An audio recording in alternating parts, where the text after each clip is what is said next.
Ano ho bang ibig sabihin kapag po binanggit na si Bato de la Rosa ngayon ay nasa ICC wanted list na? Ibig lang sabihin nito, Manong Ted, meron pong ICC arrest warrant laban po sa taong yon kay Senator Bato. At ibig sabihin po, wala pa po siya sa kustudiya ng ICC.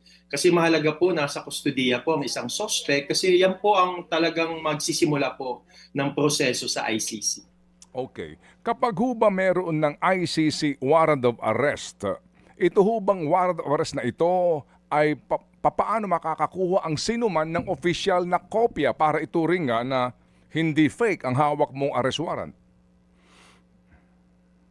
Alam mo, Manong Ted, simple lang po yan eh. Kung nasa Pilipinas po tayo, ang batas po natin ang iiral, ano? At alam niyo po, sa batas po natin, whether sa sa rules of court or electronic evidence natin, ay pag nasa website po yan at i-print out po yan, technically considered original po yan. Kung i-print out mo yun, ICC arrest warrant against kay Senator Bato from the ICC website po. Okay. Wag na po natin muna pag-usapan yung matagal na pinagdidebatehan, depende sa iyong interpretasyon, ano? Yung pangangailangan pa ng local court order to implement the ICC warrant, ha? Kasi it will take so much time and the same arguments nga din po. Ang tanong lang ngayon, ito ho bang ICC warrant na ito ay maaaring ma-implement ng sino mang law enforcement agency sa Pilipinas? Tama po yan, Manong Ted, ano? Kasi ang pag-implement po ng ICC warrant, naayon po yan sa local laws po ng isang bansa. So tingnan po natin ang ating domestic law sa Pilipinas. So sa tingin ko po, ang legal na basihan para implement po yan ay yung batas po natin na Republic Act 9851 or International Humanitarian Law Act, kung saan Section 17 po ang napakamahalaga. At Manong Ted, gusto ko na lang po quote verbatim po yung relevant portion sa second paragraph ng Section 17.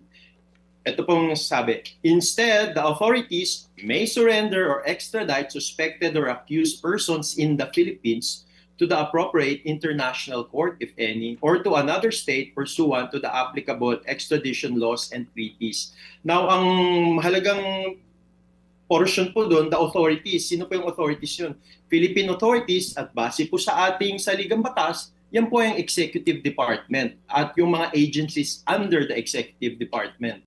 Mga kapatid, patuloy po kayong tumutok sa 105.9 True FM para sa totoong balita, impormasyon, music and entertainment. Mag-subscribe sa aming YouTube channel at podcast at sundan nyo kami sa Facebook, Instagram, X at TikTok sa True Network PH. Bisitahin din po ang aming official website, truefm.ph. At panoorin din kami sa True TV Signal, Channel 19. Kami po ang 105.9 True FM. Laging true sa'yo, kapatid. Ito tayo sa